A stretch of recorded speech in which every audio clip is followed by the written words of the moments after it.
wannan bidiyon ko kusa ko alama babu zancen cewa wai zancen batsa ne a ciki ko kuma hira iskanci ne, kuma wannan bidiyon da na yi ba zan taɓa goge shi a TikTok ɗina ba. Zan je in ƙara aje shi a gurare. Yawwa, saboda haka ni matsayata guda ɗaya shine shugaban Senso Abba Al-Mustapha idan bai kalli bidiyon nan ba to ina roƙon ko fatan ya je ya kalli wannan bidiyon a matsayin shi na jarumi actor wanda ya fara acting tun kafin na fara tun ban ma sanya ake acting ba, yake acting, kuma shi karan kansa a fina-finai da dama ya tura sakonni iri daban-daban mun kalla. Yadda zan ce naji wannan sanarwa shine naji sanarwa a sama taka, which is ina kwance a gadon asibiti ma aka kira ni ake ce mini ai hukumar tace fina-finai na Kannywood ta dakatar da ni shekara 2. So abin ya ban mamaki saboda ni dai na san waɗanda suke jagorantar Senso mutane ne masu ilimi ba jahilai ba. So sai naga kuma abin ya canza daga abin da nake tunani zuwa wani abu na daban, because ban san dalilin da yasa aka dakatar da ni ba. Amma wasu na abin kamar da suka faɗa sun ce wai saboda wai bidiyo da na wallafa na batsa a page na. So ni ban san wani bidiyo na wallafa na batsa a page na ba gaskiya. Amma ana magana cewa sun aika ma da takardar gayyata domin ka zo a zauna da kai amma baka ansa ba. Ba takardar gayyata aka aika min ba gaskiya. Kwana 2 da ya wuce akwai wani sunan shi Idris ne ina tunani, darakta ne na kamar shine shugaban jarumai na Kannywood, which is ni ban ma san shi ba gaskiya. Ya kira ni a waya yake ce mini in zo ranar Litinin Senso ana nema na. Sai na ce mai to shikenan Allah ya kai mu. Jiya da daddare ranar Sunday kenan sai na kira shi a waya, na fito daga gym misalin karfe 9:30 na dare, na kirawo shi da kaina, na kira shi a waya na ce mai karfe nawa zan zo gobe in Allah ya kai mu, gobe Litinin kenan. Sai ya ce mini in zo karfe 10 na safe. Na ce to shikenan Allah ya kai mu. So ina komawa gida sai Allah ya jarabce ni da rashin lafiya. Daman ban da lafiya gaskiya, na yi rashin lafiya kwanaki ba a fi ɗan kwanaki ba. So sai ciwon nawa sai ya ƙara tashi. Aka kai na asibiti, a asibiti ma na kwana, kamar za ka ga hannuna yanzu akwai kalula gashi with me, na taho da takardu na asibiti, gashi sunan asibitin da date da komai na asibitin da aka kwantar da ni, yana nan sunan shi Amir Hospital. So da aka je aka kwantar da ni a can na kwana karfe 8:30 na safiya yau Litinin din nan, ba ma ni na iya kiran shi ba, sai na cewa matata ta buɗe waya na, za ta ga an rubuta Idris Senso, ta kira min lambar. Ta buɗe ta kirawo shi, so 3 ta kirawo shi bai ɗauki waya ba, saboda ina so na bashi uzuri na ce mai ina asibiti ba zan samu damar zuwa ba. Na kira shi ta kira shi so 3 bai ɗaga ba. So tana kiran shi a na 3 ne ko a na 4 kawai sai amai ya ƙara yanke mini, jikina ya ƙara tashi, aka zo aka min allura da sauransu. So shine kawai daga baya sai na ga an ce wai an dakatar da ni tsawon shekara 2 daga masana'antar Kannywood, which is ba a zauna an ji ta baki na ba. So ɗaya aka kira ni, kuma ni na kirawo shi daga baya na ce mai yaushe zan zo, inda ba zan je ba ba zan ƙara kiran shi na ce mai yaushe zan zo ba, ƙarfe nawa zan zo. Amma magana ake ta cewa akwai wani bidiyo da ka wallafa a shafin TikTok wanda ya matsa hazo. Me a cikin wannan bidiyon? To da farko dai wannan bidiyon zan iya cewa akwai wato ƙarancin fahimta ta al'ummarmu, saboda wannan bidiyon da na yi bidiyo ne a cikin hikima wajen tura saƙo.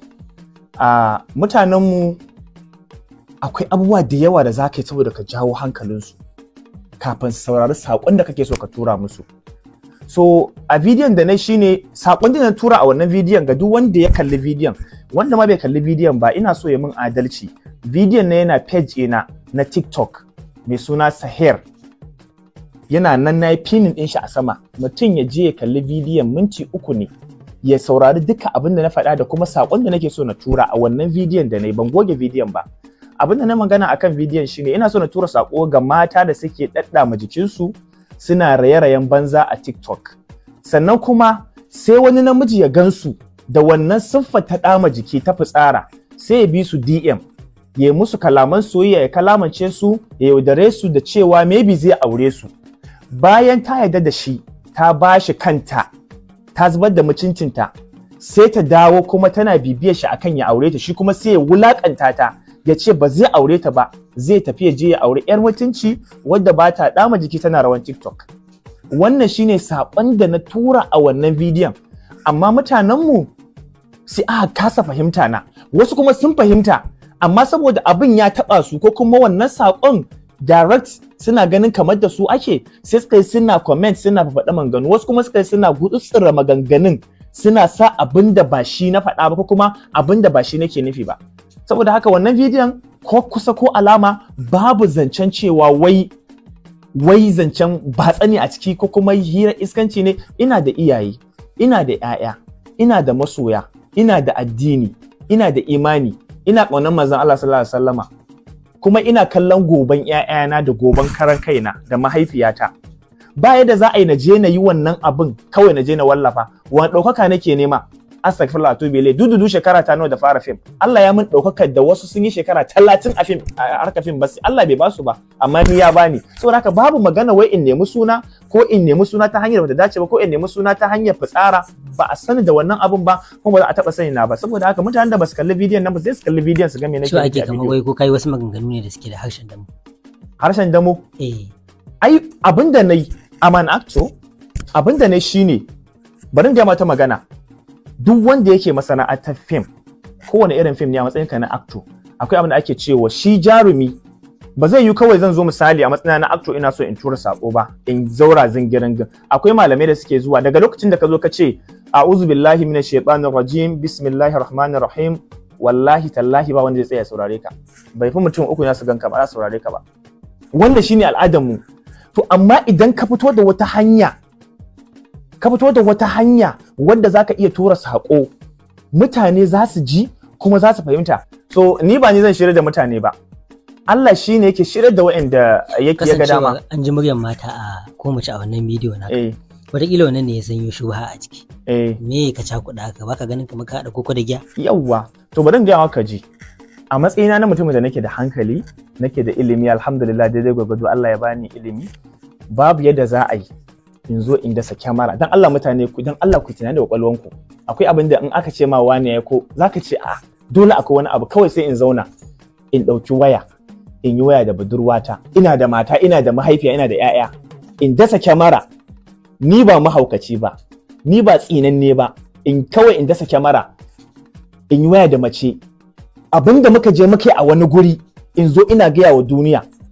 Idan ma da a ce misali wayan nake sai aka ga wani can daga nesa an je ana min bidiyo, za a iya cewa na koma gefe, amma wannan fa ni ne recording kaina, kuma muryar wannan da aka ji muryar ƙanwata ce. Muryar ƙanwata ce, a cikin gidan muka yi magana da ita, inda nake dai a nan ita ta koma can bayan gidan. Muryar ƙanwata ce ba wata ba. Yanzu nan zan iya kira maka ka ji the same voice. Wannan murya dai da aka ce an ji, zan iya kira maka ita ka ji. Ka gani? Kenan kana cewa kamar kun tsara wasan kwaikwayo ne da cikin gida? Yes. Wasan kwaikwayo ne aka tsara. Kwanaki kun yi interview da Dan Bello. Dan Bello Galadanci, idan baka da tunani, baka da hankali, baka da IQ, ba za ka taba gane videos ɗin Dan Bello ba. Dan Bello baya ordinary videos. Sai ka zauna, sai ka zama genius ma sannan zaka iya fahimtar sakonnin Dan Bello. Ka fahimce ni? Haka yake tura sakonnin shi, kuma mutane sun zo sun fara ganewa. To shikenan mu society din mu kawai sai mu tafi a haka. Kawai in za a yi magana sai dai a taho, sai an bi da kai, an ta gaya maka abin da ake gaya maka jiya. Wannan shi ne dalilin da yasa ake cutar mutanen mu, ko ake wa mutanen mu 419. Mutum ba zai zo, misali mutum zai cike wani application ko wani form, ba zai tsaya ya karanta duka komai da komai terms and conditions ba, kawai sai ya scrolling down ya tafi ya rubuta I agree ko I accept, da ƙarshe a zo a cuci mutum. Wataƙila kuma a sama an gaya maka cewa a cikin conditions ɗinsu za su iya guduwa, ko duk company zai iya durƙushewa, ko za ka iya rasa kuɗinka, ka zo baka gani ba, ka tafi ka je kawai ka zaka I accept. To wannan shine the same abin da ya faru da bidiyo na. Mutane ba su tsaya sun kalli bidiyo na ba har ƙarshe, minti 3 da sakan 18 ne. A ƙarshen bidiyo na har wa'azin malami na saka. In iskanci ne ba zan saka wa'azin malami ba. har wa'azin malam buruntum na saka, malamin nan na Bauchi mai farin gemu bakin nan, har wa'azin shi na saka a ƙarshen wannan bidiyon, amma mutane ba su ɗauki wannan wa'azin da na saka na malamin nan sun saka ba, sai suke gutsura wancan gurin. Kaga ba a mun adalci ba. An zo ana ta zagi na a comment section, ana ta waya, in na gani kawai sai da in yi murmushi, because society ɗinmu ne a haka yake. Kuma society ɗinmu suna pushing ɗin aikin sharri instead of aikin alkhairi. Amma baka ganin tun da wai hukuma sun baka dama, kuma watakila in masana'antar ku ne a wannan hukuma, me yasa baka tuntuɓi wani bayan shi wanda yake haka? Kamar ya tuntuɓi wani? Baka da alaka da su waɗanda suke hukuma? A'a. Shi shugaban hukumar da na ga wannan sanarwar na kira shi har so 3 bai daga ba. Na mai text bai min reply ba. Na bi shi WhatsApp, na mai miss calls ta WhatsApp bai kira ni ba. Na kira shi akan WhatsApp so 4. Sorry, na mai message akan WhatsApp bai reply dina ba. So ka gani? Shi kanshi a cikin waɗanda suke manya-manya ne na census din da ya kirawo ni. Ɗazu muna magana da shi. Sai na ce mai wanda ya kira ni ya ce min in zo Idris din. Sai na ce mai na ga sanarwa an ce an dakatar da ni. Sai ya ce eh. Sai na ce amma wai akan abin da yasa kuka dakatar da ni ka kalli bidiyon? Wallahi abin da zai baka mamaki sai ya ce wai bai kalli bidiyon ba. Kaga an dakatar da ni ma blindly kenan ba amma ji an kalli bidiyon ga baki daya ba. Ka gani? So yanzu mu ne muke tasowa, shekara 2 aka ce an dakatar da ni. Inda da lafiya shekara 2 za ta zo. Aka sani wata zan iya zama shugaba?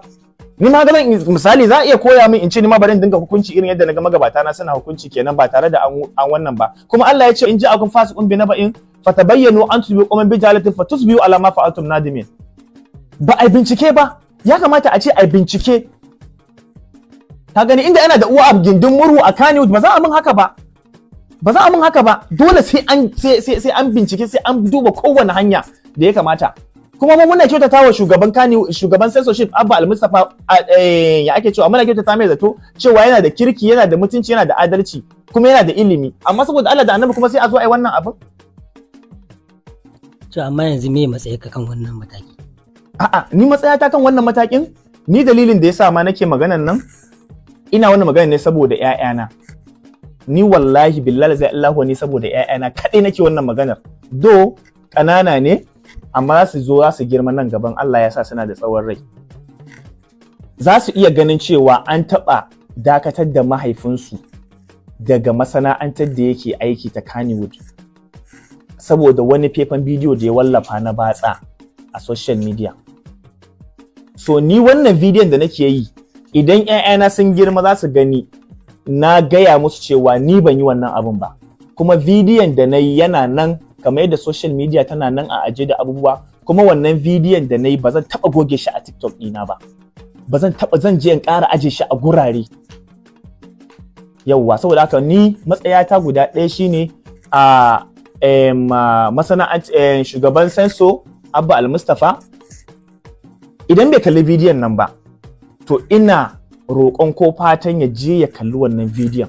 A matsayin shi na jarumi actor wanda ya fara acting tun kafin na fara tun ban ma sanya ake acting ba, yake acting, kuma shi karan kansa a fina-finai da dama ya tura sakonni iri daban-daban mun kalla, ya tura sakonni mutum abubuwa da yawa mun san mai girma ES shugaban chairman na censorship Abba Al-Mustapha ya tura sakonni daban-daban, ya fito a characters iri daban-daban a fina-finai, kowace characters mun gani ya fito, ba halin shi bane ba, kuma ba wai batsa yake yi ba. Akwai kalaman da za ka gani in aka gutsire za a iya cewa ai yayi batsa, amma in aka bibiyu har ƙarshe za a ce ba batsa bane, sako yake so ya tura.